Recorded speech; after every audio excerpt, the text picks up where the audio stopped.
Welcome to All Things Policy, a daily podcast by the Takshashila Institution. We are a bunch of policy nerds based in Bengaluru, and we like bringing fresh perspectives to Indian affairs and Indian perspectives to global affairs. So grab a cup of coffee, sit back, and join us for today's chat.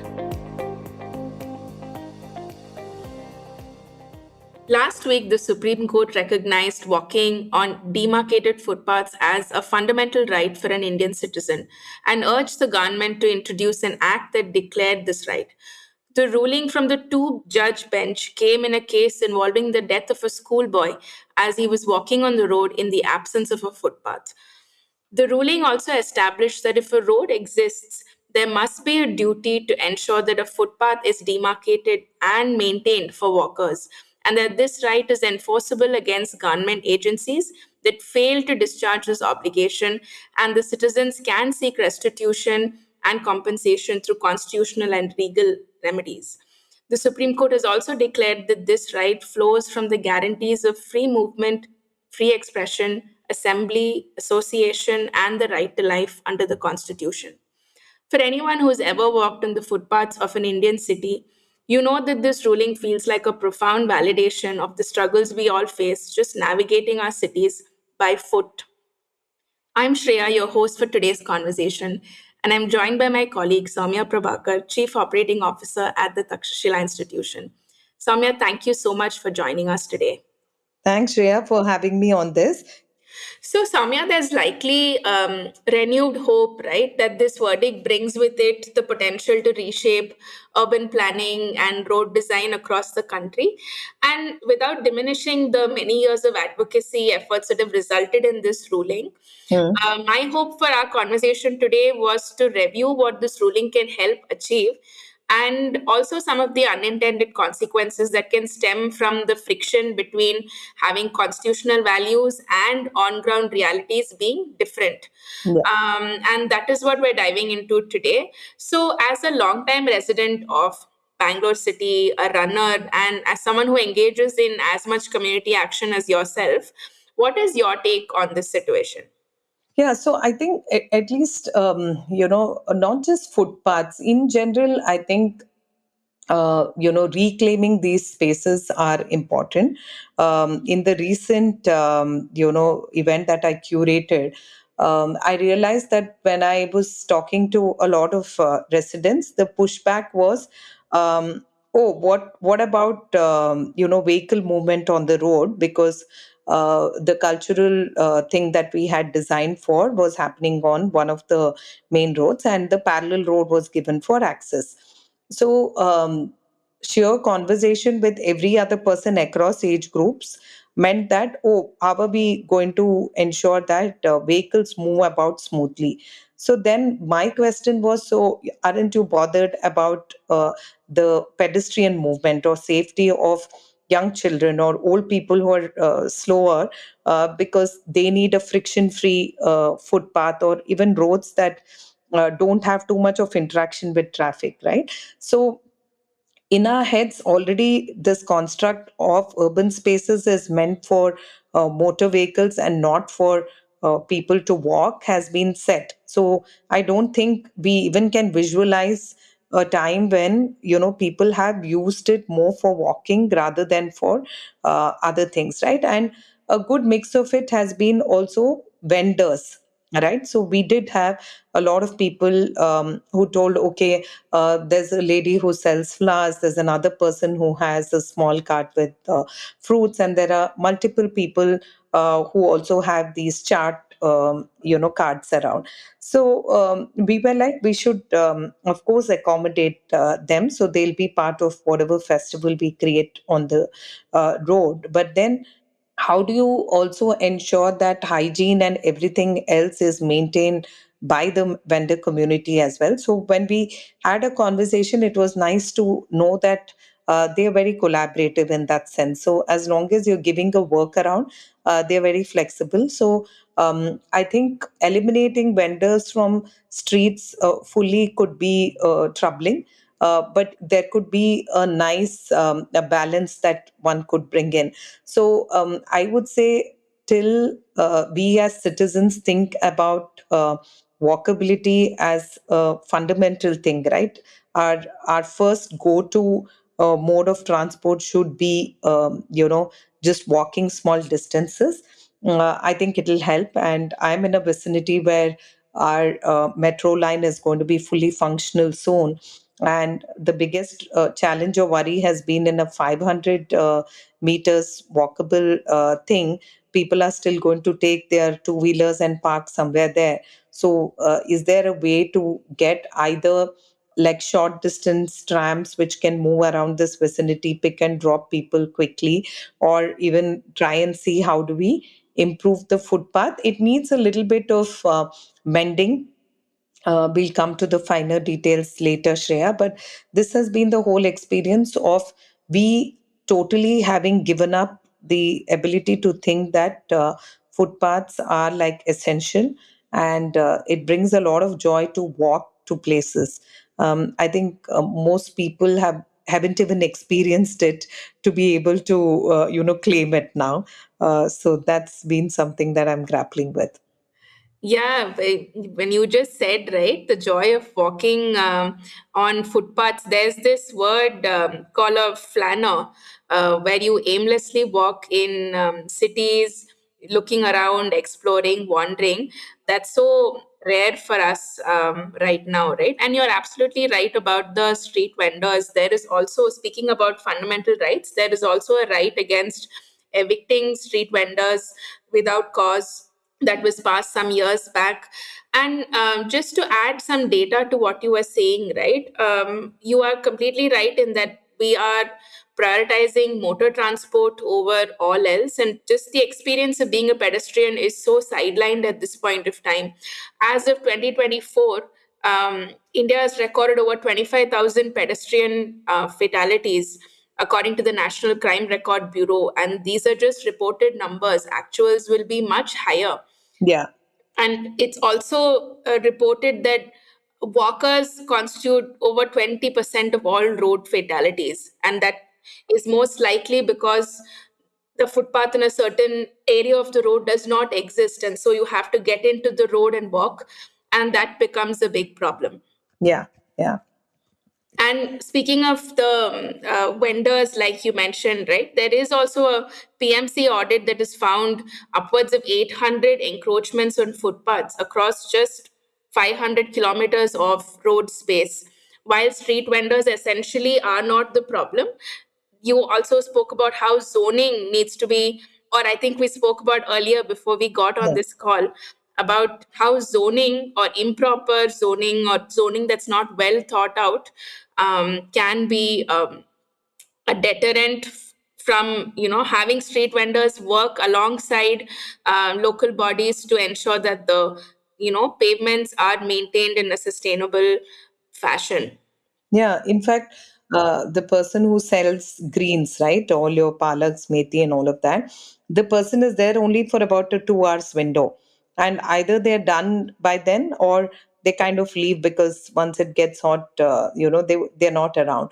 So I think finding some sort of navigating through this a little more collaboratively will help, and I think it's a useful thing to do because removing them from the space itself, I don't know. I've grown up living in Bangalore, which always had these things around me, and it's a thing of convenience and for them a livelihood too. So some of their interactions also give you a lot of insights about their life, the business, and everything else around it, right? So it's a nice thing to have, and easy accessibility to go and pick things. Yeah, but I think some more thinking around it and vendor zoning will help.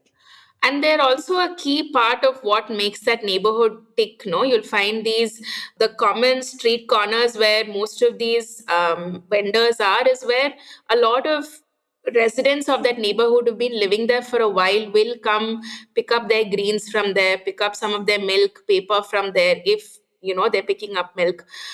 So this seems to be common across neighborhoods in India, where these are absolutely essential parts of a neighborhood. And it's funny that our conversations around footpaths come to street vendors taking up space when there are other systemic issues for why the footpaths are not in great condition, right? We spoke about some of this. And there's also, to quote a number again, there's also a Central Road Research Institute survey which found that 9 out of 10 pedestrians in India feel unsafe on roads in Indian cities when using the pedestrian crossing or even using the footpath or the footbridge. And this also talks about just the amount of infrastructure failure in our cities.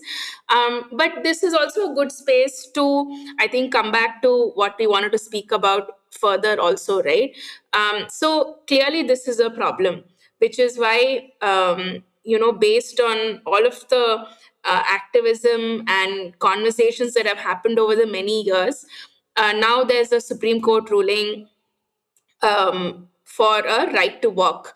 And this is understandable that this is now a constitutional right that we have to protect and uphold. But ironically, that's also not enough, right? Just because we have a constitutional right does not mean that things will automatically fall in place and 2 weeks from now all of our footpaths will be magically proper and in the designated design parameters, right? Yeah, totally, Shreya. I feel we need to sort out a lot more. Our parking policies should up the game. A lot of footpaths have railings, which, I find it really weird that, if you have a railing, as a woman, when I'm walking inside that space and I want to exit for whatever reason, I find it very tricky. So sometimes I'm in two minds to take the footpath because the railings don't allow you to exit that space quickly. And if it's not a well lit place, you're all the more cautious about things, right? So if a footpath is meant to make walking as a safe thing, I feel it defeats that purpose. And those stainless steel railings don't make sense because the height of the footpaths are so high that I know the response I got from someone when I was questioning on this. They told me that they don't want motor vehicles to get onto the footpaths, but it's also failing the pedestrians to be there. And it means anybody with little bit of knee issue or anything like that will not take the footpath. And every 50 meters, you can't have a space where, okay, somebody's residence, so you walk, you step down, again you climb up. I mean, that friction can like drag your energy down. And keeping like a hyper focus thing on the walk because there are hurdles, there is one stone that's been put aside, or any of these things, right? The whole the walking exercise becomes very tedious mentally. So then you're trying to think, is it really worth it? So you get onto the road as much. But there have been multiple instances that get reported where a elderly person who's tried to be there thinking it's safe has had a fall and been fatal for a lifetime. So at what cost do you think about being on footpaths? And the kind of apathy we see now, you don't even have people who are much older on the road, right? Because people are at high speed sometimes.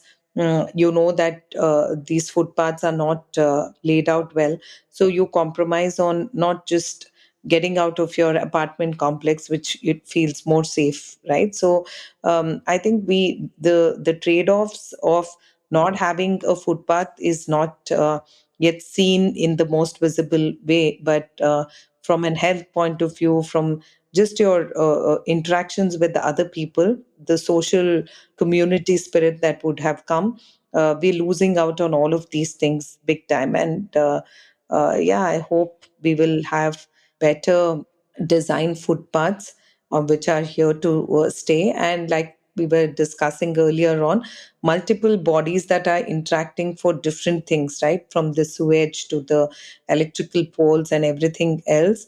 I think that interaction is something one needs to fix, because every time we start appreciating, oh, something is fixed, in 2 weeks' time you see that again something else is happening there. So under construction throughout in a perennial format.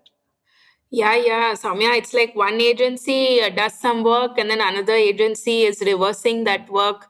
So I can totally understand why, in the absence of that clarity and that coordination, they're not doing anything to the footpaths. They're leaving it as it is. I mean, this is just my guess. But you're right about how big the rocks are, and some of them are oddly shaped. So I've had so many experiences of keeping my foot on a rock and then it moves. So my ankle also moves, and I can totally imagine how, for an older person, a fall like this can just set them back, where they are, on bed rest, or their mobility is compromised in a very big way, let alone, for it to be fatal.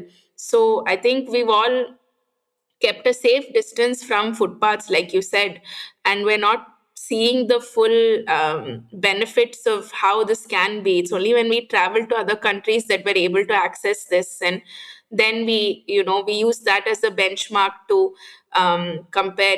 We don't have, apart from like places like a lakefront or a seafront, we don't have access to such big footpaths where we can even see how that feels. And you're completely right about the whole agency gridlock, right? There are so many authorities that work on this same space, right? Whether it is, the agency that owns the footpath, to the water, electricity agencies, traffic management also comes onto there. And these are all instances for how management can be very poor and average. There was a report by the Hindu some time back where they found that the city had instituted 11 RO plants for low income neighborhoods, but Yeah. sometime later, a different civic agency bulldozed them for footpath widening. Hmm. Hmm. So there are instances like this that keep happening. What is your take on the the ruling itself? I remember we were speaking about how, why such a ruling came to be, right? Yeah. So I'm also of the opinion that a lot of times when we see something is failing is when we realize that we want a day also to celebrate, no? Similar to that, Yeah. Shreya, like a Women's Day, right? I mean, I would rather be happy that we don't have to celebrate on one day and then contemplate on the rest of the days, right? I mean, we should celebrate women all days and respect them for everything. But we see that failing at multiple points. Similarly, for Environment Day, you see so many campaigns that happen. People are claiming that so many saplings I planted today, but then how do we keep up, right? Because they need to be cared, they need to be things that you keep an eye on in some sense. So I feel all of these things, though might have like a disruption in terms of some excitement, I hope we'll live up to it, right? So we can't keep creating days and rights in the context of thinking we have a lack of it, so we'll do it. But it can't be a one-off touch and go thing that we bulldoze things, we get everything in order by not being in a mode where it's sustainable, right? So Yeah. that's the one I have.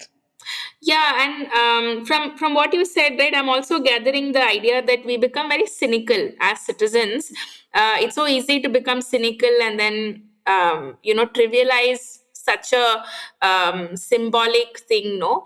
Where what's the point of something like this? The on-ground reality is still XYZ, and sometimes I feel like this is the kind of effect that such a ruling can also have when citizens don't see action a few weeks or months down the line.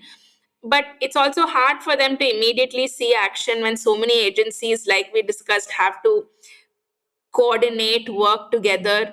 And this is also at a time when authorities are pressured. There's a lot of attention on them in the aftermath of such a ruling, and they feel pressured to, do some action. Some days back, the GBA in Bangalore did a whole cleanup across multiple kilometers of footpaths. They cleared a lot of, temporary assets by street vendors, and Yeah. street vendors themselves cleared it before they had a chance to speak to the municipal authorities, fearing some sort of retaliation. Mm. So it's clearly like, we're doing this, and this is it's also like a bit of a publicity stunt in many cases, where there's a show of force and activity. None of this translates to like all of the parameters you mentioned earlier about what makes a sustainable and a really well made pavement. You don't see those sort of transitions in such a short period of time. Also, unfortunately, our systems are not built like that, which is also why we are in this problem, I feel. Yeah, yeah. See, also like somebody like Arun Pai's work, right? I don't know, you're familiar with the Yes. different things on, how he ensures that the community engages in cleaning, maintaining, and, using footpaths, which also one good footpaths like improve the local economies, and then how it's important to get citizen participation into it, right? So I think it challenges a lot of what we haven't gotten right, but at least it has proven that the accessibility can be improved, and those disconnects that we see, right, between the roads and the footpaths, Mm. those are things that can be fixed, right? And walking like the first and the last mile of the journey, when somebody takes a bus, metro, or whatever, even a car, sometimes you have to park away, because even to get access to a metro, you wouldn't get parking close by. So most of the cases you will see any trip begins and ends with like little bit of a walk around, right? And that's how you absorb a place and people and everything around it. So I think as long as we keep challenging the status quo and look at it as a space that is extension of our apartments and everything else, I think we will see better days to come, Shreya. Yeah, exactly right. Arun Pai's work just makes this all more tangible for us. And I think there are a lot more citizens who engage in a similar manner. I think they might not be as well known as Arun Pai, or who probably haven't done this as long as he has. But at least on social media, I've been seeing, private walking groups Yeah, that go see an older location like a Maleshwaram or an Alsur, and they get a sense of the area through walking on pedestrian footpaths. And so, in some sense, they are also tackling the accessibility point of view, and they're making it more viable for more people to do this. So, this is their small contribution. And in all of the recommendations also, right, to improve this, apart from one getting all of these multiple agencies to work together in a more tangible manner, there's also a lot of emphasis given on good design. We discussed some of those parameters where you mentioned, the height. Right now, the height is too high, but there are design guidelines where there is a different height recommendation. There are lots of specific recommendations and ways that this has been done well in India. It's just not been done well at scale. yeah. And it seems like not all wards also know about this. Yeah, true.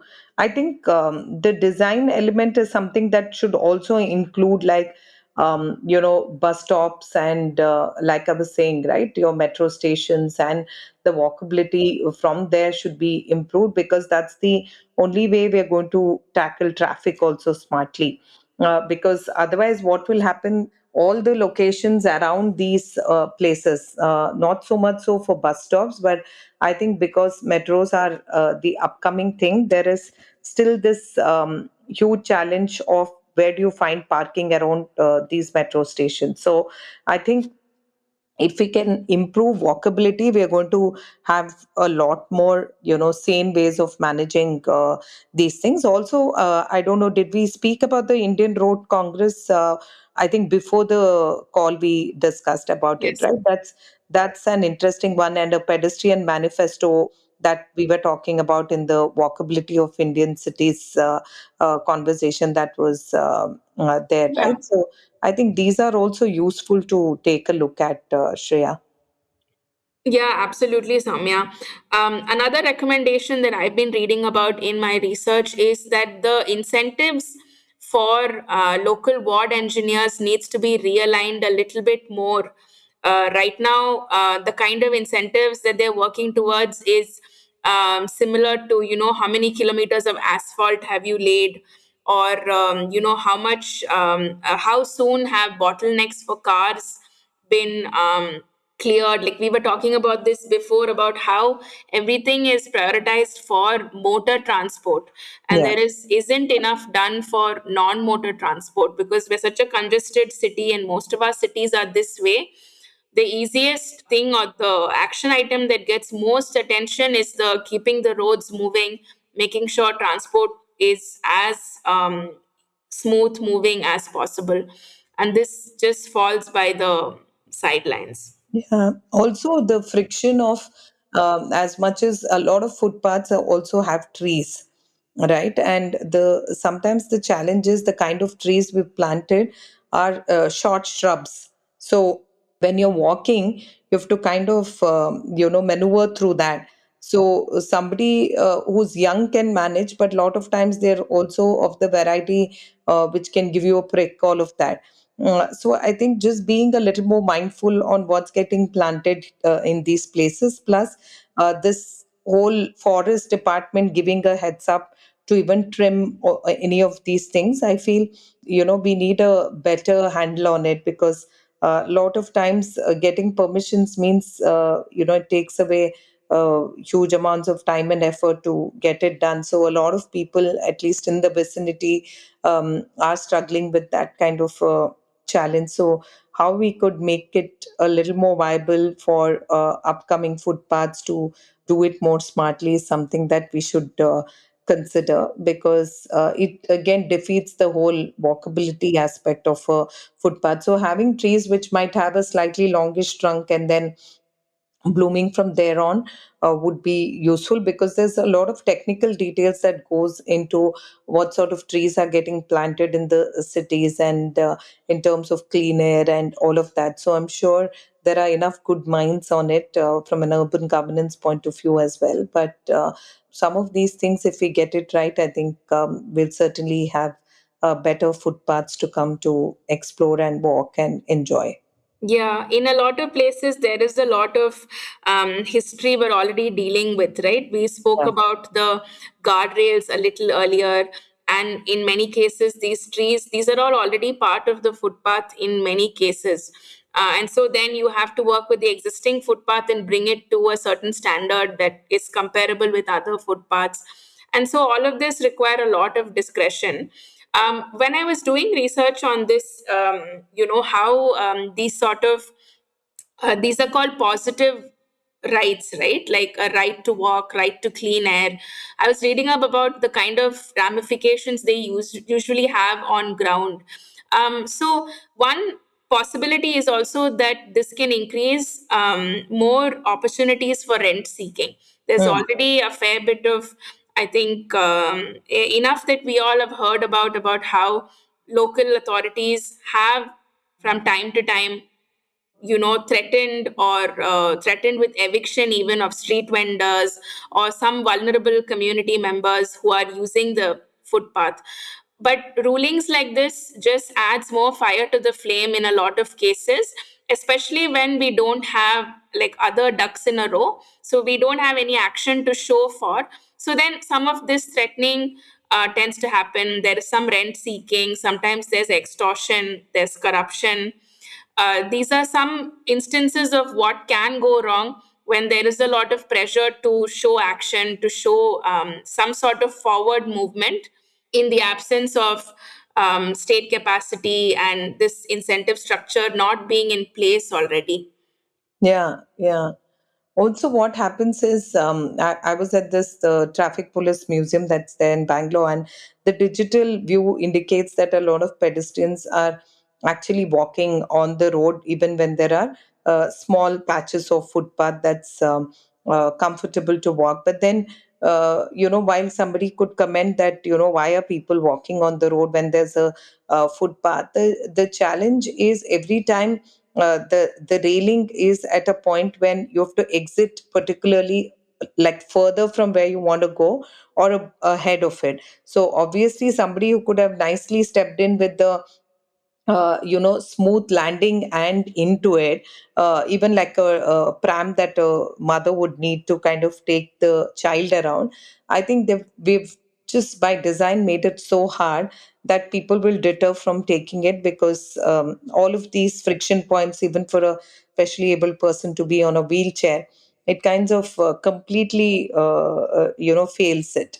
So I think just having a little more design element into it, or learning from different standards, right? Like I said, already there are standards that are set. It's just that we're not using it in the right format. So it's not something that we need to work from scratch. The Indian Road Congress has a lot of all these inputs.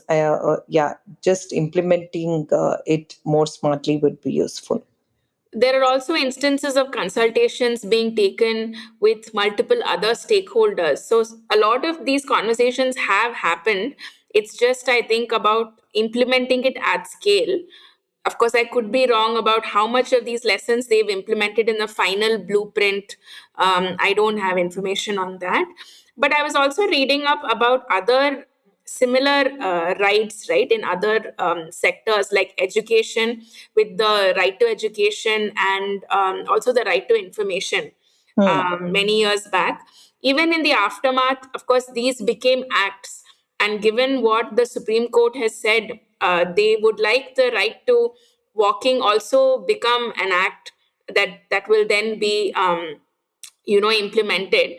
But when these acts came out, there was also a lot of unintended consequences from these as well. For example, with the right to education, right, because of a focus on mandating playground sizes and physical infrastructure norms, since 2011, about 19,000 low cost budget private schools that were serving 3.5 students from lower or underprivileged backgrounds were shut down or issued notices.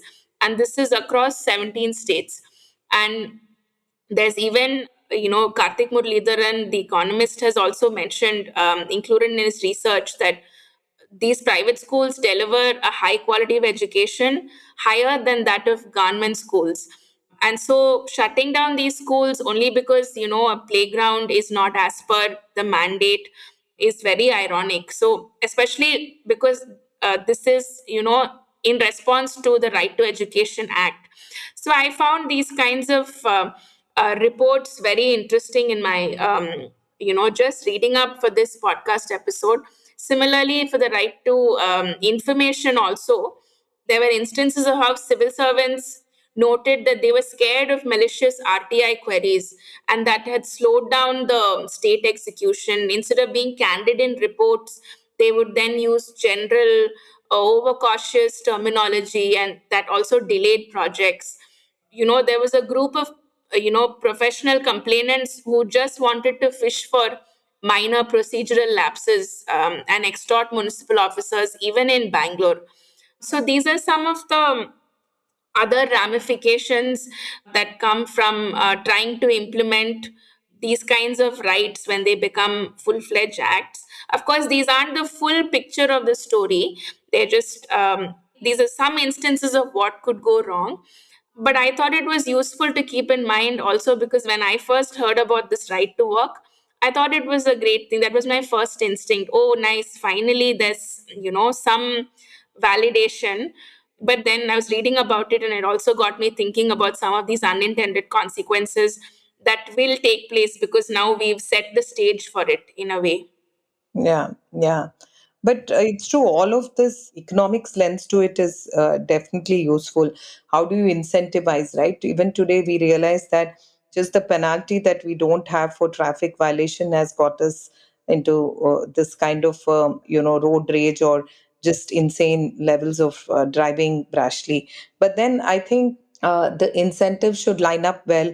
The unintended consequences should be well thought of. There are a lot of good externalities that will come through, just having these payments being done well. So not just from health parameters, but also the ability to think that you don't have to really have fuel and take a motor vehicle and look at parking and think about 10 other things, right? Just having 10 minutes extra on both sides will help you kind of have like a good 20-minute walk in the city. And like I said, having these vendor zones and having a good ecosystem of all of that should fall in place. I'm hoping that Bangalore has also been a city with so many small parks around. The one which I have the closest to my place is in a very awkward design, but I'm glad that at least somebody thought that it's useful to have a park, and there's a person who maintains the park and all of that. So it's a nice thing because nothing else would come up there. It's a completely awkward one small triangle attached to another bigger triangle, but it improves the um, morning exercising. Just some people want to come to a space, then you say hello to 10 people, so you keep seeing, you become friends, you have 10 other things to engage with. So I think those are things we shouldn't let go, and hoping, Shreya, that our walkability will improve with the upcoming footpaths with better designs. Yeah, Soumya, I think your neighborhood park with the two triangles is the spirit that we should follow for all of our unique neighborhood roads. And our layouts are so distinct to our cities, right? And it's often used as a like a challenge, but this is exactly the spirit we need to bring to how we customize our footpaths to all of the different economic activities that happen on it. And yeah, I don't think it's impossible. And let's hope this ruling is let's take it positively, that this is a step in the right direction. And hopefully this helps also the agencies get their act together while other things fall in place to build momentum on this front. Thank you so much, Soumya. This has been a very useful conversation for me.